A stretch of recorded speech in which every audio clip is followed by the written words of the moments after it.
Good evening, and I'm Mr. Here from the Nightmorgue, Bergen here, and tonight I am going to do a video review of The Batman. Please hit that like and subscribe button. Now, The Batman, well, what can I say? It's the latest reboot of The Batman, and probably the second reboot we've had in the last, probably second, maybe third reboot we've had in the last 10 maybe years. I mean, to be honest, this one was a bit more of a sleeper on this one to me, because I really wasn't expecting this. I mean, when I first heard about it, Robert Pattinson being cast as the Batman, I had my reservations at first. I mean, to be honest, I'm a huge fan of Ben Affleck's Batman, and of course the Nolan trilogy.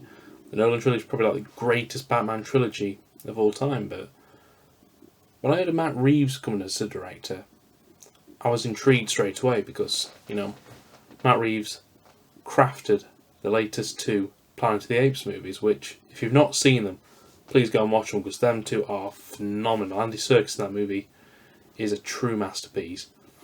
Now, with the Batman, what can I say about this movie?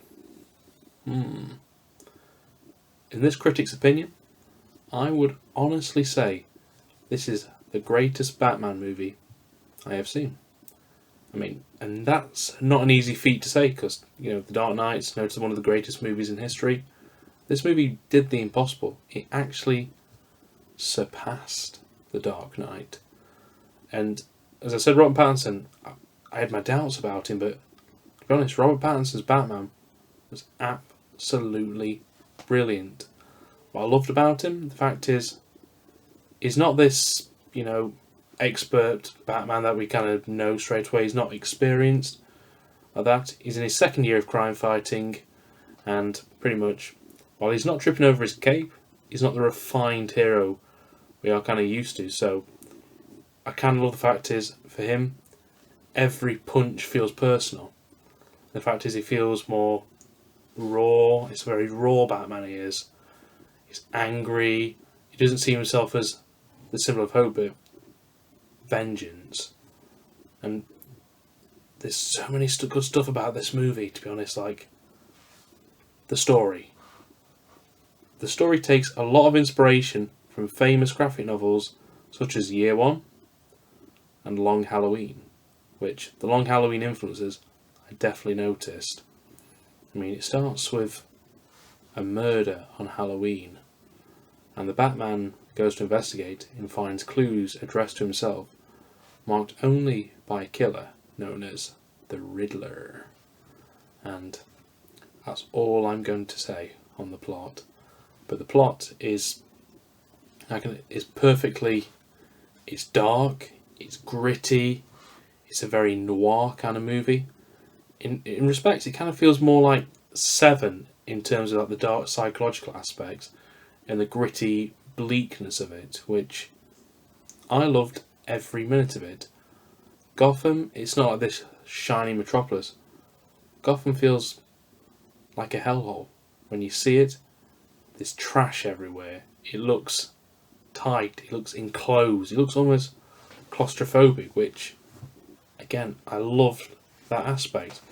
There's like a real gothic aspect, so again, the movie's steeped in realism, but at the same time it does have a gothic aspect about it which really does shine through.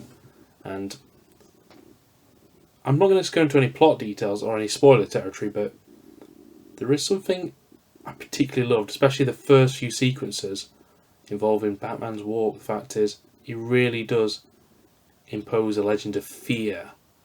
They're like, even if you don't see him, just the sound of his footsteps is enough to draw terror in criminals, which again, phenomenal. Let's talk about the villains. Well, I wouldn't really call Zoe Kravitz's Catwoman a villain, but more of an anti-hero, but she is fantastic as Catwoman. She is stylish, she's seductive, she's manipulative, and she has that human edge about her, which, again, she is... If it wasn't Michelle Pfeiffer, she'd be the definitive Catwoman. And to be honest, she's on par with her, because her Catwoman, Selina, was brilliant. Really well acted. Colin Farrell as the Penguin. Totally unrecognisable, but Colin Farrell was fantastic as a Penguin. He had he offered like a lot of levity in the movie. I mean, to be honest, the movie isn't what you call like a jokey kind of movie. It's not one of these where, you know, classic Marvel movie where it's like a pun chucked in the plot line every 5 or 6 minutes. No, not at all. This is like, it was a series, but he did offer moments of like a sweet levity there, which again I quietly admired. And then let's talk about Paul Dano's Riddler. Now, Paul Dano is an interesting actor. When I first think of Paul Dano, I kind of think of, you know, There Will Be Blood with, you know, with Daniel Day-Lewis, and again, he plays this weaselly little character, you know, really unlikable, really, you kind of want to go in there and just slap the hell out of him. But in this one, his Riddler, ooh, he is absolutely chilling. He is purely based on the Zodiac Killer. In fact, his costume is very reminiscent of the Zodiac Killer. And the fact is, similar MO, he's leaving riddles in ciphers at the scenes of his many brutal murders. And Paul Dano introduces a really twisted edge there. And the fact is, he got under, I don't know how to describe it, he got under the skin straight away, like, I mean, he nailed the character of the Riddler. The Riddler in the comics is not a physical threat, but he's very intellectual. So it's not like a battle of the fists, it's a battle of the mind. And the fact is, in this one, the Riddler adds more of a, he wants to expose the deeper, darker side of the Gotham's elite. And again, it puts him on course with the Batman, but there are so many sequences with the Riddler which feel generally unnerving. Like, as I say, no spoilers, but there's a scene where he actually talks to Batman face to face, and I'm watching it in awe, like, Jesus Christ, this guy's generally getting under Batman's skin. And it's phenomenal acting from both Paul Dano and Robert Pattinson. And again, Paul Dano, I didn't expect as much, but I'm very happy to say he blew me away with his performance as the Riddler, and will probably stand the test of time as one of the best Batman villains adapted on screen. I mean, I'm kind of glad he kind of washes away the Jim Carrey Riddler kind of image, because when you think of the Riddler, well, I get the impression of just Jim Carrey dancing around in green leotard spandex. See, yeah, it's, and he brings him down to the nitty gritty darkness, the kind of serial killer vibe. And to be honest, the movie feels very similar to the Arkham games. I can see they've taken the whole movie feels like it's taking nods and tips of various Batman sources. You know, you've got the grittiness of the Nolans, the gothicness of the Tim Burtons. They're almost like a shared Batman universe of the Arkham series.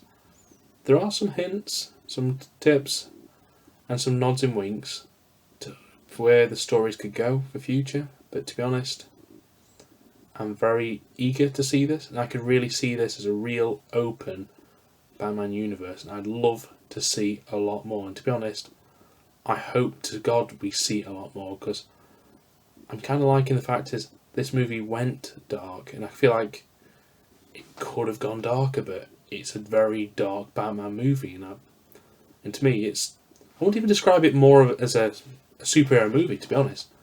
I'd describe it more of as a detective movie, and the fact is, they really did hammer home with Batman being the world's greatest detective, and I actually loved the more intellectual aspects of this. I mean, the design of the Batman suit, when I first saw it, I'm not going to lie, I didn't like it. I really felt, but actually, as I watched it, it grew on me. And I actually did enjoy it. I actually started to like the suit. It fit Robert Pattinson's Batman. A year 2 Batman. And to be honest, there's one thing that I absolutely adored. The music score. Michael, I'm going to probably say his surname horribly wrong, but sorry. Michael Giacchini, something like that. And his musical score, ooh, that is just, it's phenomenal. The main theme of the Batman is pretty much one thing I admired a lot in the movie, and I was like, yes. Because it's got the darker nature of the Batman coming through, blaring through. Then it goes to more of a heroic, masculine kind of tone. Then it kind of softens to more like there's a deep loneliness there, which the score captures the ideal persona of Batman, where the fact is, I think as every comic knows, when people say about who is Batman's secret identity, it being Bruce Wayne, I think the movie in the score nails it. Bruce Wayne is the mask, and Batman's the real person. And the musical score is unbelievable. It fits the movie, and to be honest, as I say, this movie had a hard road to reach, because to be honest, we've heard stories of behind the scenes issues which I don't think were dumbfounded, and you've also got the Nolan trilogy, which pretty much the greatest comic book trilogy of all time, to pretty much try and top. And the musical score stands tall. I mean, Andy Serkis stars as Alfred. Again, I could actually genuinely believe he's ex-SAS, and I could believe he could go toe and toe. And Jeffrey Jones as Commissioner Gordon.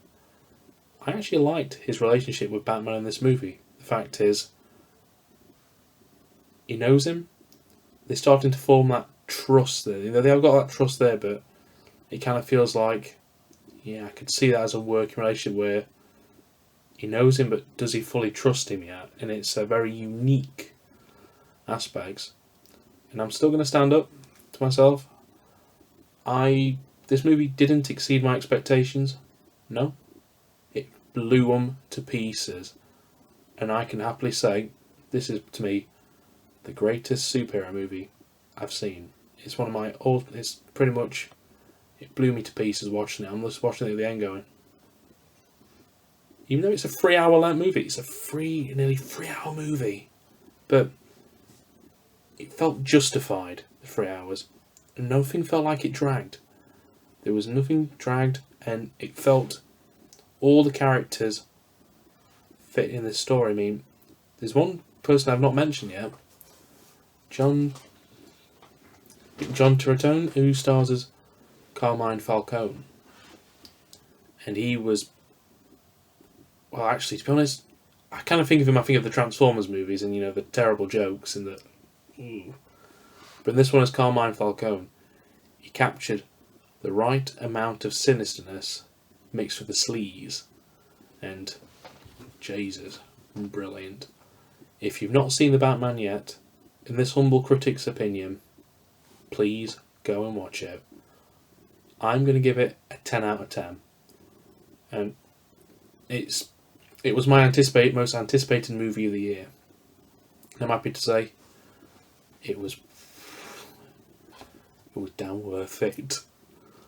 So please go and watch it and enjoy it. And please let me know in the comments what you think of the movie.